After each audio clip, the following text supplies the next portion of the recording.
老道一脸的尴尬，旁边一个与他相同打扮的道士道：“师兄，你不是说这人靠谱吗？咋一提钱就挂了呢？”老道尴尬一笑，脑海中回想着林浩的样子，那小子不像是小气巴拉的人啊。师兄，要不我去找那几个老板化点缘，总不能让孩儿们饿着肚子吧？不行，那帮老板找你，群弟全是生津壮阳之猛药，不给实质在信，给了商人根本如何能做？可是老道的师弟话还没讲完，面前的座机再度响了。老道接起，听到是林浩的声音，心中稍安。老道，不应该啊，你上次去漂亮国应该赚了不少才对，韩叔没给你钱。林浩差点出口说出白嫖二字，他也真的好奇，龙虎山矣，那可是道教的发祥地，天师一门在民间声望极隆，按说香火必盛才对，咋会混到老道来找自己化缘呢？其实他存在一定的误区，这几年佛教大兴，全国兴起了一股子崇佛之风，哪怕是匿在远山的寺庙，香火总是不缺的。相比较，道教的教义与曝光二字天生有冲突，本身就避于宣传，再加上不像佛教的教义那么有蛊惑性，所以这几年一直算不得好。老道去一趟漂亮国，确实是带了不少钱回来，但刚回来就被他捐了90%，原本留下的1成也够花销。这段时间又遇到了事，无奈之下想到了林浩。听完老道吞吞吐吐的说完，林浩心中喟叹：要多少？那个5万块成不行的话，你给3万也够应急了。林浩轻切一声，看不起谁呢？自己堂堂一个权势首富，自封的，开口只要这么一点。行吧，你给我个账号，你说我记，下午去给你打过去。说佛教的教义具有一定的蛊惑性，当然也是世人对教义的一种误解。比如说放下屠刀，立地成佛这8个字，佛家原只是突出在放下2字上，是说放下嗔恨心，但不仅很多人把屠刀给具体化了，更有很多影视剧也就直接这么引用，比如说《倚天》里的谢逊。所以佛家的教义就让人觉得，我做了坏事，那么我就去敬香礼佛，我就在佛面前忏悔一下，然后就可以将此事接过。道家完全不同，讲究的是无为，清净无为，静心见道。首先就很难理解，再就是让人寻不到那种解脱感。林浩挂断电话，心中有些戚戚。就凭老道的养生本事，他要愿意在红尘中打滚，混个千万身家真的跟完似的。但只要不缺钱，这家伙就会躲在山里清修，根本不游走尘世。现在的龙虎山有40余座道观，加一起近2000名道士，其中道童占的比例极大。现在的道童与往后不一样，往后都是有钱人把孩子送过去调养体验生活的，现在里面有一部分是孤儿，都是寻访村落时被村里强塞过来的，也有部分有先天疾病，家长求上门寄养的。老道现在相当于其中一个重要道观的住持，他这一处道观里有近200名道人。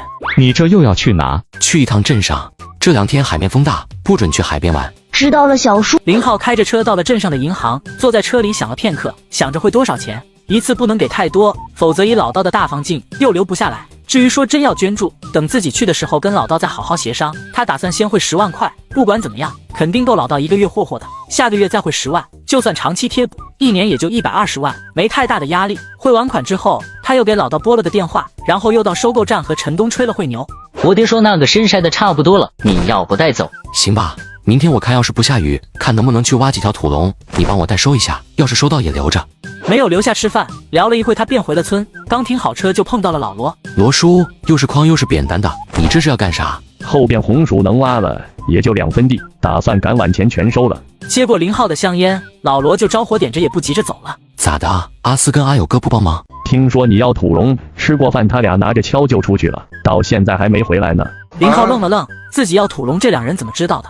好像自己只跟阿和说过。老罗很快就给他解惑了。中午饭后，阿和来叫他们的。我自己能弄，哪能？都自己人你就别客气了，就他们仨那水平，还不定能挖得着呢。看着吧，他们挖不着，明天我让你4叔一起，肯定不会空着。土龙的价值很高，一是因为稀少，其二则是挖土龙真的是体力活，泥滩上有时候要挖上个2米的大坑才能抓到，而且泥滩松软，没有经验挖到一半就得挖丢了。你就不用麻烦了，我自己来就行。知道你忙，那么大摊子事呢？对了，我清早听预报说后天能出海了，按后天算，离过节只有1周的样子，你还出海吗？这次好天气时间长，怎么着也得有10来天吧，这休息的时间也够久了。林浩点头，又聊了2句，老罗这才拿着东西离开，走前还说晚上送点红薯过来。结果刚到林老二家门口，就见他跟赖包拎着个桶，浑身像猕猴一样的回来了。阿浩，看看今天运气好，挖了有4条土龙，小的也有1斤多。林浩愣了愣，不是，你们咋这天跑去挖土龙？不是说你要吗？你们咋知道的？阿和说的啊，他和罗家2兄弟提桶从门前走，我就问了声，听说你要的，我就叫上包哥一起去挖的。你看够不够？不够我明天再去挖。林浩都无语了，这阿和嘴咋跟抽了皮筋的棉裤一样，松松垮垮的。